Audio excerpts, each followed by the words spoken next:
गुरु प्यारी साध संगत जी, राधा स्वामी। प्यारी संगत जी, आप सभी के भीतर बैठे कुल मालिक को प्रणाम। आप सभी को प्रणाम। संगत जी, आप सभी को दीपावली के इस पावन त्योहार की हार्दिक शुभकामना। दीपावली के इस त्योहार पर संतों ने, हमारे सद्गुरु ने हमें क्या उपदेश दिया है, आइए आज के इस सत्संग द्वारा हम उसे विस्तार पूर्वक समझते हैं। आपसे यही विनती है, सत्संग को ध्यान पूर्वक अंत तक श्रवण करें, सत्संग का आनंद लें और साथ ही यह भी विनती है कि निरंतर ध्यान में बैठें, निरंतर भजन बंदगी में बैठें। आइए आज के इस सत्संग की ओर बढ़ते हैं। दीपावली का यह त्योहार अमावस्या को मनाया जाता। अमावस्या की रात बड़े ही गहन अंधकार की रात होती है। साधारणतः रात में प्रकाश होता है। उस कुल मालिक ने, उस परमात्मा ने हमारे लिए बड़ी ही खूबसूरत रचना कर रखी है। दिन में भी हमें प्रकाश मिलता है, रात में भी हमें प्रकाश मिलता। पर यह जो अमावस्या की रात है, यह गहन अंधकार की रात है। और क्योंकि दीपावली प्रकाश का त्योहार है, दियों का त्योहार है, इसलिए यह अंधकार दियों के प्रकाश में और भी ज्यादा निखार लाता है।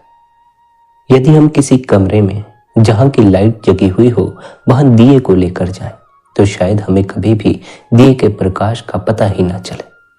पर यदि लाइट चली जाए, अंधकार हो जाए, तो दिए की रोशनी का पता चलता है, उसके असल मूल्य की खबर लगती है। इसलिए जो साधक प्रकाश की खोज में चले हुए हैं, उनके लिए यह आवश्यक है कि वे अंधकार से दूर ना भागें। अंधकार में ही प्रकाश की खबर लगती है। दिन की रोशनी में पास जलते हुए दिए पर भी शायद ही नजर पड़ती हो, लेकिन रात के अंधकार में दूर जलता हुआ दिया भी साफ साफ दिखाई पड़ता है। इसलिए साधक जब भीतर उतरता है, गहन अंधकार पाता है, तब संत उसे क्या समझाता है कि इससे घबराओ मत, इससे भयभीत मत हो जाओ, इससे दूर मत भागो, इसमें भी ठहरना सीखो, अपनी आत्मा की रोशनी को जागृत होने दो। यह अंधेरा कोई सदा के लिए भीतर घर नहीं कर गया, केवल भीतर प्रकाश की नामौजूदगी है, जिस कारण भीतर अंधकार छा गया है। जैसे जैसे आपकी आत्मा का प्रकाश जागृत होगा, भीतर रोशनी होगी, अंधकार अपने से विलीन हो जाएगा। अंधेरे को धक्के मारकर निकालने की जरूरत नहीं पड़ती। अंधेरे को दूर करना हो तो कोई साधना, कोई अभ्यास नहीं करना पड़ता। अंधेरे को दूर करना हो तो प्रकाश की आवश्यकता पड़ती है। फिर चाहे बाहर का अंधकार हो, भीतर का अंधकार हो। बाहर का अंधकार हम दिए जलाकर दूर कर लेते हैं, लेकिन जो हमारे भीतर अंधकार छाया हुआ है, वहां हम कोई दिया नहीं जगाते। बाहर दिए जगा लेने से बाहर तो प्रकाश हो जाएगा, बाहर तो सब कुछ दिखाई पड़ना शुरू हो जाएगा, लेकिन बाहर दिए जगा लेने से भीतर कुछ भी दिखाई नहीं पड़ता। और जो जीवन का मूल स्रोत है, जीवन का सार है, वह हमारे भीतर छिपा हुआ है, इस देह के भीतर छिपा हुआ है। अगर भीतर का दिया जल उठे, तब फिर सदा दिवाली संत की आठों पहर आनंद, फिर जीवन में दुख नहीं रहता। फिर सदा के लिए जीवन में सुख की प्राप्ति हो जाती है। और वह सुख भी ऐसा है कि कोई छीन भी नहीं सकता। ऐसा भी नहीं कि लोग छीनने की कोशिश नहीं करेंगे, कोशिश तो जरूर करेंगे। लोग तो छोटे छोटे क्षुद्र से सुखों को छीनने में लगे रहते। अगर परम सुख की किसी को प्राप्ति हो जाए, तो अवश्य ही उससे उस सुख को छीनने के लिए अनेकों खड़े हो जाते। लेकिन कोई कितना ही प्रयास करता रहे, फिर भी आपके भीतर के सुख को आपसे छीन नहीं सकते। अभी तो हमारे सुख भी बाहर के सुख है। बाहर जो कुछ है वह सभी कुछ छिन जाता है, जिस कारण हमारा सुख भी छिन जाता। बाहर के सुख क्या है? मकान, धन, लोग, गाड़ियां, कपड़े और न जाने किन किन चीजों पर जीव ने अपने सुख को निर्भर कर लिया। लेकिन यह बात सदा स्मरण रखनी चाहिए, जो कुछ भी हमें बाहर से उपलब्ध होता है, वह सब एक न एक दिन नष्ट हो जाता। पर जब हम भीतर से अपनी आत्मा को हासिल करते हैं, तब हमें परम सुख की प्राप्ति होती है। आत्मा कहो या आनंद, एक ही बात है। आत्मा की प्राप्ति ही आनंद की प्राप्ति है, और आनंद की प्राप्ति ही आत्मा की प्राप्ति है। क्योंकि कोई आपसे आपकी आत्मा नहीं छीन सकता। इसलिए आत्मा की पहचान कर लेने के बाद, आत्मा की प्राप्ति के बाद आपसे कोई भी आपका आनंद भी नहीं छीन सकता। इसलिए संतों ने सदा क्या उपदेश दिया है, ऐ जीव, अगर तू सदा के लिए आनंदित होना चाहता है तो बाहर से अपने ख्याल को मोड़कर अपनी इस देह के भीतर अपने असल होने की पहचान कर, अपनी आत्मा की पहचान कर। फिर जब संत ऐसा कहते हैं तो आगे से साधक उनसे पूछता है कि मैं अपनी आत्मा की पहचान करने के लिए क्या करूं, कैसे मुझे अपनी आत्मा की पहचान होगी। अलग अलग सद्गुरुओं ने अलग अलग विधियां समझाई हैं, भीतर उतरने के अलग अलग ढंग समझाए। अगर किसी का गुरु सच्चा हो, पहुंचा हुआ हो, तब वह भी अपने अंतस की उसी गहराई में पहुंचेगा जहां की हम अपने सद्गुरु द्वारा दी हुई विधि का इस्तेमाल करके पहुंचते। गुरु अलग अलग हो सकते हैं, भीतर उतरने के ढंग अलग अलग हो सकते हैं, लेकिन जब हम भीतर उतरते हैं तब हम सभी उस एक तल पर सरक जाते हैं जहां कि हम सभी के साथ एक रूप हो जाते हैं।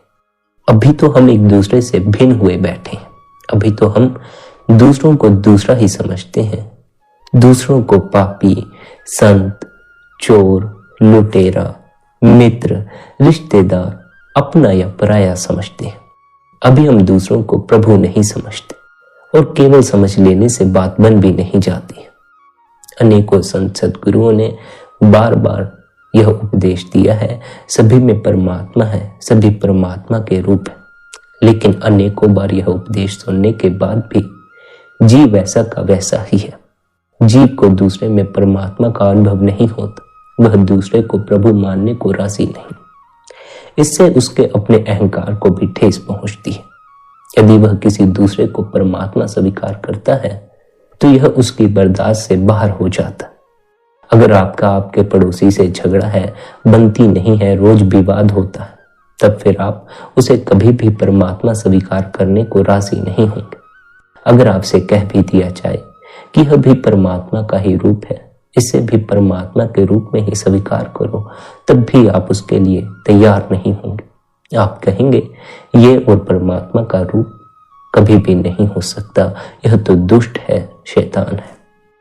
हमारी कठिनाई यह है, अगर कोई हमारा भला करे तो वह हमारा मित्र हो जाता है, अगर कोई हमारा बुरा करे तो वह हमारा शत्रु हो जाता। पर यह जो जीना है, संसारिक जीना है, मन के कहे जीना है।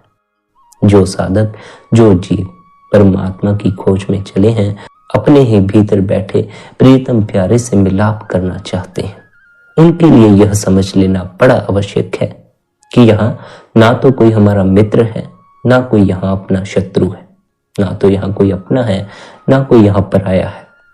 इसलिए यहाँ किसी से ज्यादा मोह मत कर लेना। अगर ज्यादा मोह कर बैठोगे तो कल को दुख अपने को ही पहुंचेगा, अपना ही दिल टूटेगा। मित्र कब शत्रु हो जाए इसका पता नहीं लगाया जा सकता, और अक्सर ऐसा ही देखने में मिलता है कि हमारा सबसे प्यारा मित्र ही हमारा सबसे बड़ा शत्रु बन जाता है। यहाँ इस संसार में अगर किसी को अपना मान बैठोगे, उससे मोह कर बैठोगे, उससे चिपकाहट कर लोगे, तब कल अगर वह बदल जाएगा तो उसकी हर वो बात जो कल तक सुख मालूम पड़ती थी, दुख मालूम पड़ना शुरू हो जाएगी। इसलिए मोह मत करना, प्रेम करना। मोह और प्रेम में बड़ा फर्क होता है।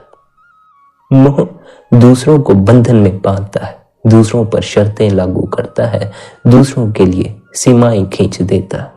प्रेम दूसरों को बंधन में नहीं बांधता, दूसरों के लिए सीमाएं नहीं खींचता, दूसरे को आजाद कर देता। जिसे भी आप जीवन में पूर्ण स्वतंत्रता देंगे, आप पाएंगे उसका आपके प्रति प्रेम बढ़ता जा रहा है। लेकिन जिसे आप स्वतंत्रता नहीं देंगे, जिसे कसकर रखना शुरू कर देंगे, उसका आपके प्रति प्रेम घटता चला जाएगा और आपसे नफरत बढ़ती चली जाएगी।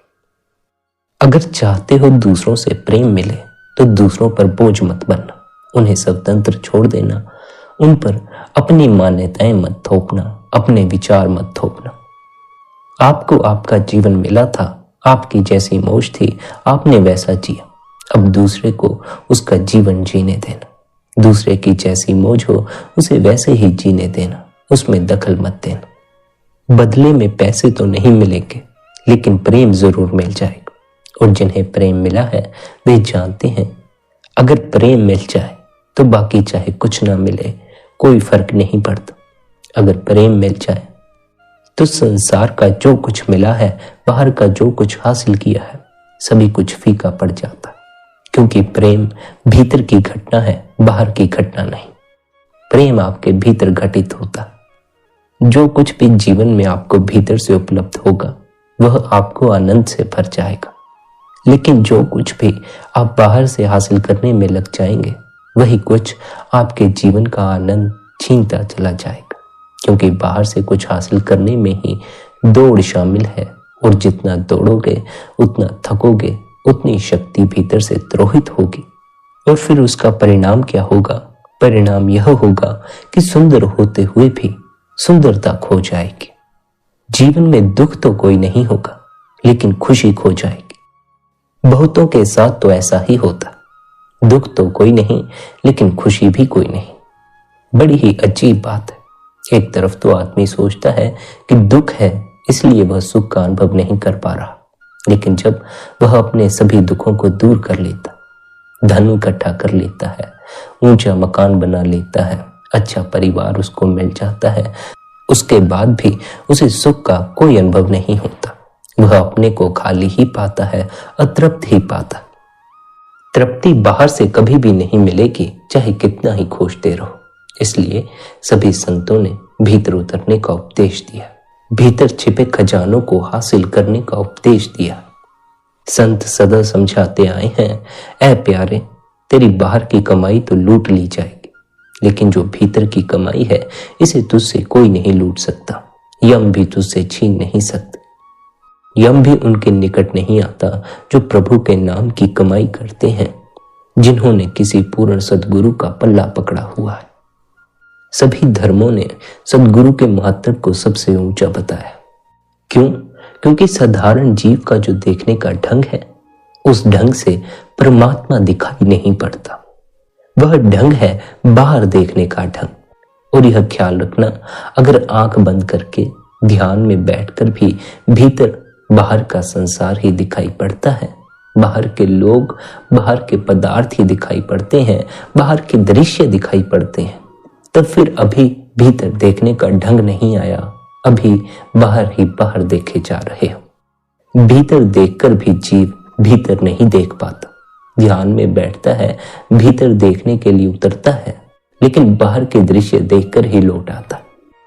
बाहर के ख्यालों में, बाहर की बातों में, बाहर के चेहरों में ही खोए मत रह जाना, इनसे परे का कुछ खोजना। जब कभी भीतर उतरोगे, ध्यान में बैठोगे, तो मन में बाहर की छाप पड़ी हुई है, बाहर के लोगों की छाप, बाहर की बातों की, मान्यताओं की छाप पड़ी हुई है। और जब भीतर देखोगे तो मन उन्हीं दृश्यों को दोहराएगा जो कुछ इसने बाहर से उधार ले रखा है। इसने हूबहू बाहर का संसार भीतर निर्मित कर रखा है, और हम उसी भीतर के संसार में अपने जीवन को व्यय करते चले जाते। वह कल्पना निर्मित संसार सत्य तो नहीं है, लेकिन हम उसे सत्य मानकर जीते हैं। हम जो भविष्य की कल्पनाएं करते हैं वे कल्पनाएं सत्य होने को नहीं है, लेकिन फिर भी जब हम कल्पना कर रहे होते हैं तब हम उन्हें सत्य समझकर ही उनकी कल्पना करते हैं। सिर्फ भविष्य की कल्पना ही हम करते हैं ऐसा भी नहीं है, अनेकों कल्पनाएं हम करते हैं। धनी हो जाने की कल्पना, नौकरी मिल जाने की कल्पना, विवाह हो जाने की कल्पना। फिर जो संसार से थोड़ा हटे, साधनाएं करने लगे, अभ्यास करने लगे, उनके भीतर संत हो जाने की कल्पना ने जन्म ले ली। कल्पनाएं करते रहने वाला संत नहीं होता, जो कल्पनाएं करना छोड़ देता है वही संत होता। परमात्मा से मिलन के विचारों में खोए रहने पर उससे मिलन नहीं होता। जब आप उससे मिलन के विचार को भी छोड़ देते हैं, हर तरह के विचार को छोड़ देते हैं, छोटे से छोटे, बड़े से बड़े विचार का साथ छोड़ देते हैं, तब उस परमात्मा से मिलन हो जाता। और आपको परमात्मा से मिलन के लिए कुछ भी करना नहीं पड़ता। अपने भीतर उतरने के लिए कुछ भी करना नहीं पड़ता है, बस इस डोलते हुए मन का साथ छोड़ना पड़ता। मन कभी संसार की तरफ डोलता है, कभी परमात्मा की तरफ डोलता है, लेकिन यह डोल जरूर जाता है, इसलिए इसके भरोसे मत बैठे रहना। अगर इसके भरोसे बैठे रहे तो कभी कभी ही प्रभु की याद आएगी, और मन की तो यह हालत है कि यह दुख में ही प्रभु को याद करता। जब जीवन में दुख हो, पीड़ा हो, तो यह परमात्मा का नाम जपना शुरू कर देता। लेकिन अगर सुख हो, धनी हो जाओ, लॉटरी निकल आए, तो यह परमात्मा को भूल जाता है और संसार के स्वादों, संसार के ऐशो इशरत में इस तरह लीन हो जाता है कि यह जीव की मिट्टी पलीद कर देता। अगर आज लॉटरी निकल आए तो छाती चौड़ी करके घूमने मत लग जाना, उस प्रभु का शुक्र करना, क्योंकि कब दिवाला निकल जाए इसका कुछ भी पता नहीं है। यहाँ इस संसार में जो मिला है कब छिन जाए इसका हमें कुछ भी पता नहीं। इसलिए वही चीजें जीवन में हासिल मत करते रहना, वही चीजें इकट्ठी मत करते रहना जो छिन जाती। कुछ ऐसा भी जीवन में हासिल करो जिसे कि कोई भी छीन ना सके, फिर चाहे कोई 1000 उपाय छीनने के करे या लाख उपाय छीनने के करे। वह क्या है जो सदा आपका है, जिसे कोई आपसे छीन नहीं सकता? वह आपकी आत्मा है। आपकी आत्मा आपकी अपनी है, उसके अतिरिक्त बाकी कुछ भी अपना नहीं है। अगर है भी तो सदा के लिए नहीं, कुछ घड़ियों के लिए है, कुछ सालों के लिए है, कुछ महीनों, कुछ दिनों के लिए है। और यह स्मरण रखना, जो सदा के लिए आपका नहीं है वह जब आपसे छिन जाएगा तो आपको दुख देकर जाएगा। इसलिए जीवन में अन्य चीजों के साथ साथ वह भी हासिल कर लेना है जो सदा आपके पास रहे, अर्थात अपनी आत्मा की पहचान कर लेनी है, अपने ही भीतर उतरकर उस परम पिता परमात्मा से मिलाप कर लेना। अब यहाँ यह सवाल उठता है कि अपनी आत्मा की पहचान के लिए हमें क्या करना होगा? हमें इस मन से पार जाना होगा। आंख बंद करते ही हम भीतर पहुंच जाते हैं, पर क्योंकि भीतर मन का पर्दा पड़ा हुआ है इसलिए हमें अपने भीतर होने का अनुभव नहीं हो पाता, केवल मन की ही खबर लग पाती है। और ऐसा इसलिए होता है क्योंकि जीव ध्यान उस पर देता है जो दिखाई पड़ता है, ना कि उस पर जो देखने वाला है। अगर आत्मा के प्रति जागना है तो आत्मा की तरफ ध्यान देना होगा, न कि मन की तरफ। जो जो दिखाई पड़ता है ध्यान के समय, जो जो दिखाई पड़ता है उस सब को भूलकर जो देखने वाला है उसके प्रति जागना होगा। मन दिखाई पड़ता है, विचार, कल्पनाएं, वासनाएं दिखाई पड़ती हैं। जो दिखाई पड़ रहा है उसे जो देख रहा है उसके प्रति जागना। उसके प्रति जागोगे तो धीरे धीरे भीतर जो सोई हुई आत्मा है वह जागृत होना शुरू हो जाएगी। अगर मन को ही देखते रहे, अपने विचारों, अपनी कल्पनाओं को ही देखते रहे, तो भीतर के प्रति कभी ना जाग सकोगे। फिर बाहर ही बाहर से जुड़े रहोगे। मन में जो कुछ भरा पड़ा है, जो विचार भरे पड़े हैं, जो वासनाएं या इच्छाएं भरी पड़ी हैं, बाहर के संसार की भरी पड़ी हैं। इसलिए अगर आप ध्यान के समय मन की तरफ ही देखते, इसलिए अगर आप ध्यान के समय विचारों और कल्पनाओं की तरफ ही ध्यान देते रहेंगे तो आप संसार से ही चिपकते चले जाएंगे। आप संसार से अपने को विमुख नहीं पाएंगे। बहुत से साधक हैं जो कहते हैं कि हम प्रतिदिन आधा घंटा, पौना घंटा ध्यान में बैठते हैं, लेकिन संसार का मोह, संसार के स्वाद अभी भी फीके नहीं पड़े, उनका स्वाद अभी भी मीठा लगता है। कारण यही है कि ध्यान में तो बैठते हैं लेकिन भीतर भी संसार के बारे में ही सोचते रह जाते। भीतर उतरो तो संसार को भूल जाओ, भीतर उतरो तो हर बात भूल जाओ जो कि आपसे जुड़ी हो, जो कि आपके आसपास से जुड़ी हो, जो कि इस संसार से जुड़ी हो। 2 यात्राएं जीवन में मौजूद हैं, एक बाहर की यात्रा, एक भीतर की यात्रा। जब तक देह जीवित है, हम जीवित हैं, बाहर की यात्रा भी जरूरी है। अपना संसारिक जीवन संभालना भी जरूरी है। संसारिक जीवन को संभालने के लिए ही संसार का ज्ञान हमारे काम आता है। लेकिन जब हम भीतर की यात्रा पर निकलते हैं तो संसार का ज्ञान हमारे किसी काम नहीं आता। फिर संसार से हमने जो कुछ सीखा है उस सब को पीछे छोड़ जाना पड़ता, बेअकल होकर भीतर उतरना पड़ता है। जो बेअकल होकर भीतर उतरते हैं वही अक्लमंद बन पाते हैं, उन्हें ही परम ज्ञान की प्राप्ति हो पाती। जो संसार के ज्ञान को, बाहर के शुद्र से ज्ञान को छोड़ने को राजी नहीं, बाहर के ज्ञान से ही चिपके रहने को राजी है, बाहर की बातों से ही जिसका मोह हो गया है, लगाव हो गया है, उसे अपने भीतर उस आनंद का अनुभव नहीं होता जिसका अनुभव मन की बातों से परे जाकर होता। मन तो रुकावट खड़ी करेगा ही, पर यह ख्याल रखना, यह रुकावट असल में कोई रुकावट नहीं है, केवल हमें अपनी आत्मा का अनुभव नहीं, इसलिए मन रुकावट मालूम पड़ता। जैसे जैसे आपको आपकी आत्मा का अनुभव होगा, आप पाएंगे कि मन मौजूद भी हो तब भी उसकी मौजूदगी आपके असल होने में दखल नहीं डालती है।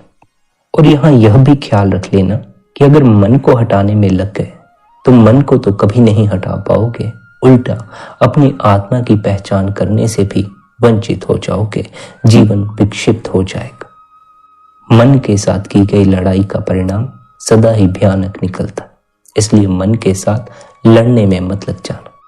मन के साथ लड़ने लगो या मन के साथ मित्रता करने लग जाओ, दोनों ही बातों से ध्यान मन की तरफ जाता। हमें मन की तरफ ध्यान नहीं देना है, मन की बातों की तरफ ध्यान नहीं देना। यह जो कहता है इसकी उन बातों को तत्क्षण मान नहीं लेना, अपनी बुद्धि का इस्तेमाल करना है, देख सोच कर फैसला लेना है कि यह जो कह रहा है क्या इसमें सच में सुख है भी या नहीं। अगर आप मन द्वारा कही जा रही बातों को ध्यान से सुनना शुरू कर देंगे तो आप पाएंगे कि मन द्वारा कही जा रही अधिकांश बातें फजूल की बातें होती हैं, और अधिकांश बातें ऐसी होती हैं जो अभी अभी सुख मालूम पड़ रही हैं, लेकिन उनका जो अंतिम नतीजा होता है वह दुख होता।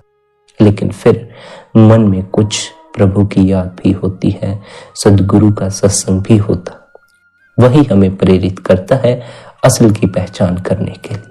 वही हमें प्रेरित करता है कि हम बार बार गुरु की शरण में जाएं, सत्संग सुने, उपदेश को सुने, समझें और उस पर अमल करें। कभी कभी कुछ साधक अमल नहीं कर पाते हैं, सत्संग जरूर सुन लेते हैं, नाम दान ले लेते हैं, गुरु जरूर बना लेते हैं, लेकिन उन्हें भी फिक्र करने की कोई जरूरत नहीं। उन्हें उस कुल मालिक से प्रार्थना करनी चाहिए कि हे परमात्मा, हम भी तुझसे मिलाप करना चाहते हैं, तेरी शरण में आना चाहते हैं, हमें हिम्मत बख्श कि हम तेरे नाम की कमाई कर सकें, तुझसे मिलाप करने के लिए इस मन से पार होने का साहस कर सकें। इस बात को स्मरण रखें, जब जीव खुद से असमर्थ हो जाता है तब उसे प्रभु का सहारा मिलता। जब तक भीतर यह अहंकार बना होता है कि मैं कुछ कर लूंगा, खुद से कर लूंगा, तब तक हम धक्के खाते रह जाते हैं, हमारा कुछ भी बनता नहीं है। इसलिए अहंकार को एक तरफ रखकर प्रभु के समर्पित हो जाओ, अपने सद्गुरु को समर्पित हो जाओ। समर्पित हो जाने का अर्थ है कि अब आप अहंकार की पुष्टि के लिए नहीं जियोगे, जीने के लिए जियोगे। हम में से अधिकांश जीव जीने के लिए नहीं बल्कि अहंकार की पुष्टि के लिए जीते। सरकारी नौकरी चाहते हैं अपने अहंकार को बढ़ाने के लिए, धनी हो जाना चाहते हैं अहंकार को बढ़ाने के लिए, और तो और संत हो जाना चाहते हैं, साधु हो जाना चाहते हैं, उस मालिक को पा लेना चाहते हैं अहंकार की पुष्टि के लिए, इस बात की पुष्टि के लिए कि मैंने पाली। यह जो मैं है यह मैं ही बाधा है। यह मैं जहां जहां लगती जाएगी वहीं वहीं से दुख आना शुरू हो जाएगा। अगर धन के साथ मैं जुड़ गई, मैं धनी, तो धन ही दुख बन जाएगा। अगर मकान के साथ मैं जुड़ गई, मेरा मकान, तो मकान ही दुख बन जाएगा। अगर बच्चों के साथ मैं जुड़ गई, मेरे बच्चे, तो बच्चे ही दुख बन जाएंगे। इसलिए इस मैं मेरी को छोड़ दो, मैं मत करते रहो, यह मेरा वह मेरा यह मत कहते रहो। यहाँ कुछ भी हमारा नहीं है, यहाँ जो कुछ है यह सभी कुछ हमसे छीन लिया जाएगा। हमारा अपना इस संसार में जो है हमारी आत्मा है, और उसकी पहचान करवाने के लिए वह परमात्मा खुद सद्गुरु का रूप धारण करके हमारे बीच में आता है और हमें उस तक पहुंचने का मार्ग बताता है। उस कुल मालिक, उस परमात्मा तक पहुंचने का जो मार्ग है, वह कौन सा मार्ग है? भीतर का मार्ग। बाहर के सब मार्ग छोड़कर जब भीतर के मार्ग पर चलोगे तब प्रभु मिलन होगा, तब अपनी आत्मा की पहचान कर सकोगे। इसलिए पहला कदम क्या है कि बाहर की यात्रा छोड़कर, बाहर परमात्मा की खोज छोड़कर भीतर परमात्मा की खोज करना शुरू करो। शुरू तो खोजने से ही करना होगा, लेकिन जब अंत में पहुंचोगे तो पाओगे खोजने की कोई आवश्यकता ही नहीं थी, पहले से ही मिला हुआ था। जो हमारे पास नहीं है, जो हमें मिला हुआ नहीं है, हमें उसे ही खोजना पड़ता है। जो मिला हुआ है उसे खोजने की कोई आवश्यकता नहीं होती। लेकिन यह बात ख्याल रख लेनी आवश्यक है कि जो हमें मिला है, जो उपलब्ध हो जाता है, उसकी तरफ हम ध्यान देना बंद कर देते हैं, उसका विस्मरण हो जाता। जैसे समझें आपकी अलमारी में आपके पुराने कपड़े पड़े, जिनकी तरफ आपने काफी अरसे से ध्यान तक ना दिया हो, पहने तक ना हो। लेकिन यदि उन कपड़ों को घर वाले किसी दूसरे को देने लगे तो तत्क्षण उनकी तरफ ध्यान जाता है कि मेरे पास ये कपड़े भी पड़े हुए थे।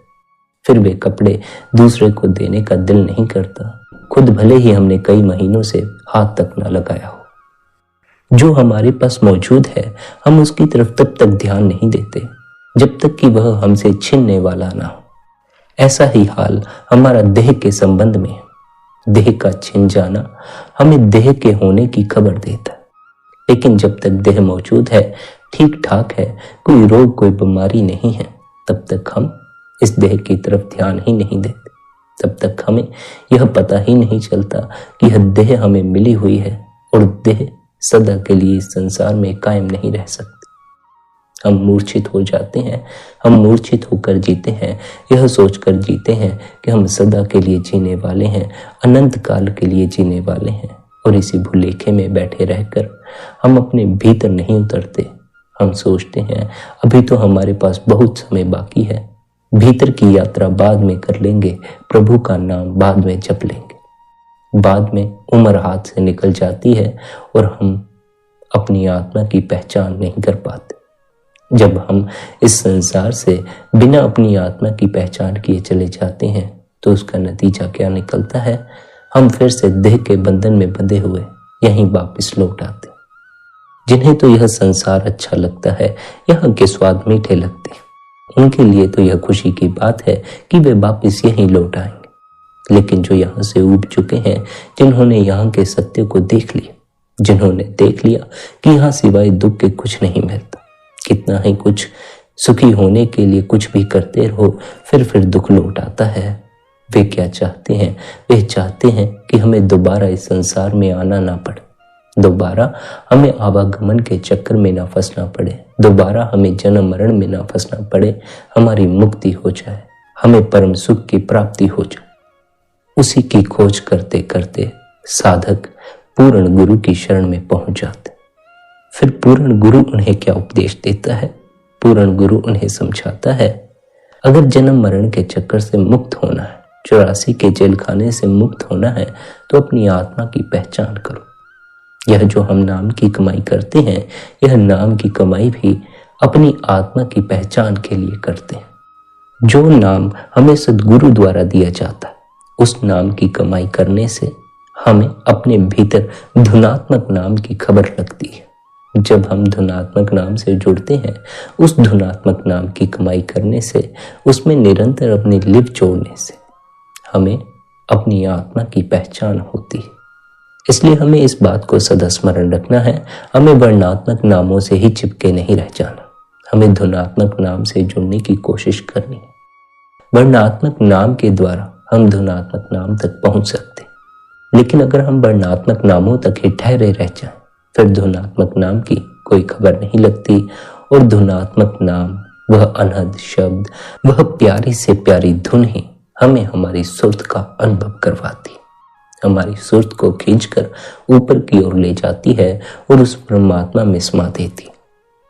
यह जो नाम का मार्ग है, यह बड़ा ही सहज मार्ग है।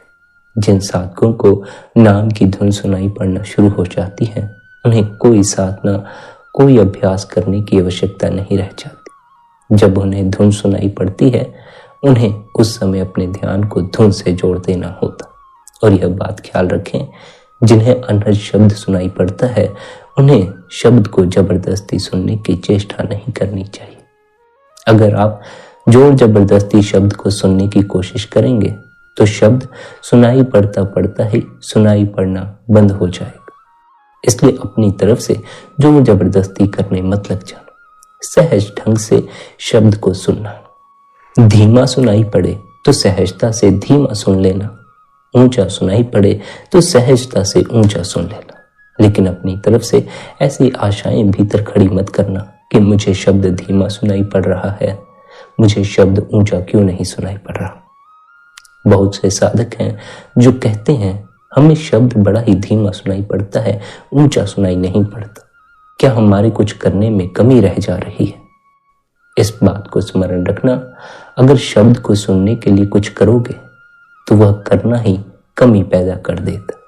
शब्द को सुनने के लिए कुछ करना मत। अनहद शब्द की प्राप्ति प्रभु कृपा से होती है, सद्गुरु की कृपा से होती। जब हम सद्गुरु द्वारा दिए वर्णात्मक नामों का जाप करके अपने मन की मलिनता को दूर कर लेते हैं, तब सद्गुरु हम पर अनहद शब्द की कृपा करता।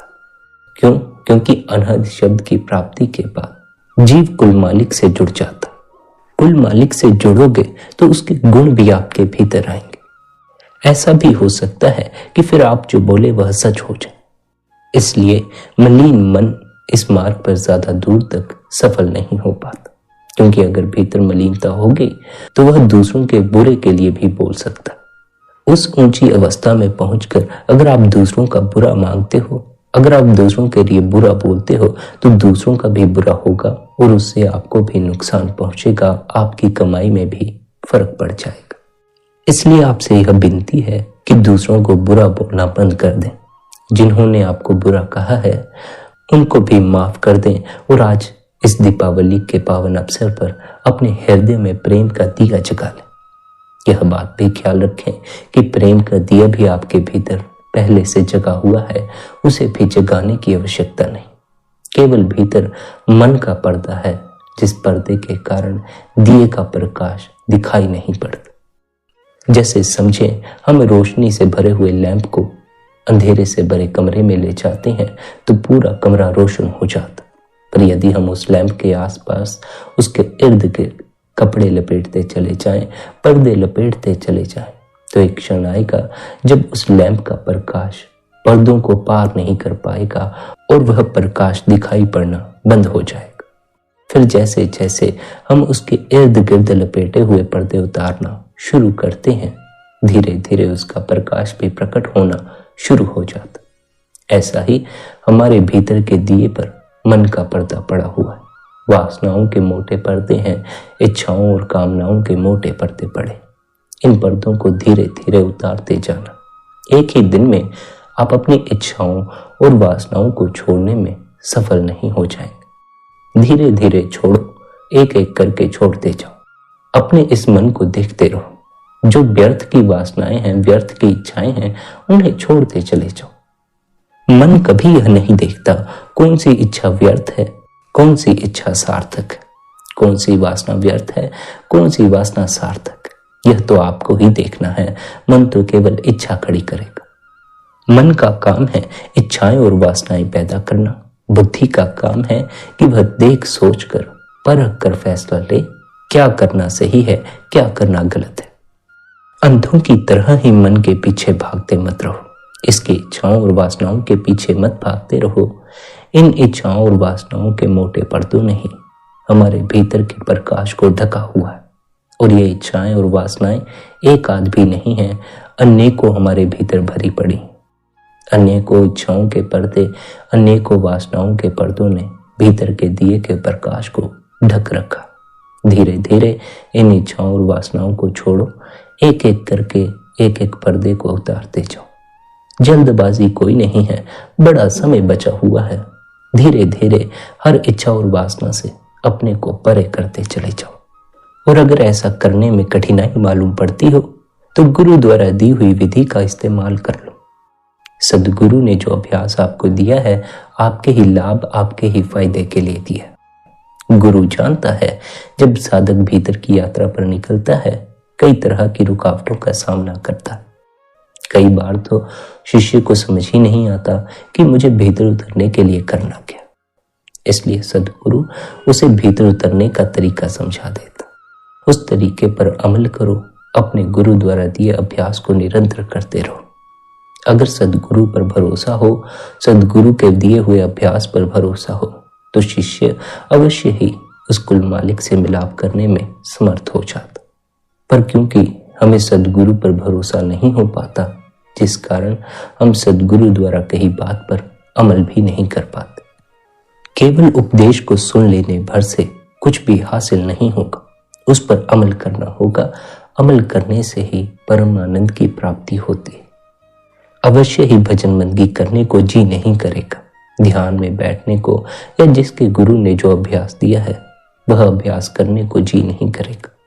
लेकिन यह जी जिस दिन गुरु द्वारा दिए अभ्यास में लग गया, उसके बाद कहीं भी और नहीं लगेगा। फिर यह संसार फीका लगने लगेगा और गुरु द्वारा दिया अभ्यास मीठा लगने लग जाएगा। वही मिठास भीतर उतरने के लिए प्रेरित करेगी और एक दिन भीतर उतरते उतरते भीतर जगे हुए दिए के करीब पहुंच जाओगे। उस दिए के प्रकाश को अनुभव करोगे, उसके प्रकाश में नहा जाओगे और भीतर जो अंधकार भरा पड़ा था वह सारा अंधकार दूर हो जाएगा। स्मरण रखें, काम, क्रोध, लोभ, मोह और अहंकार जैसे विकार अंधकार में ही जन्म लेते। जब तक भीतर अंधकार है, इन विकारों से मुक्ति संभव नहीं।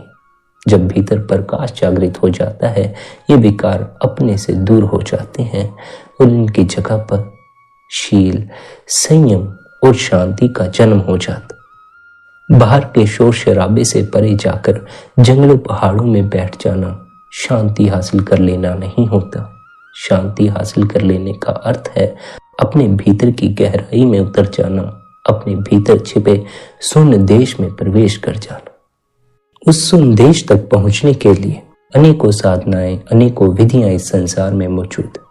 जिस भी विधि को पकड़कर भीतर उतरना चाहो उतर सकते हो, लेकिन यह बात ख्याल रखना, जब तक विधि को इस्तेमाल करने की पूरी जानकारी ना हो तब तक उसे इस्तेमाल भी मत करना।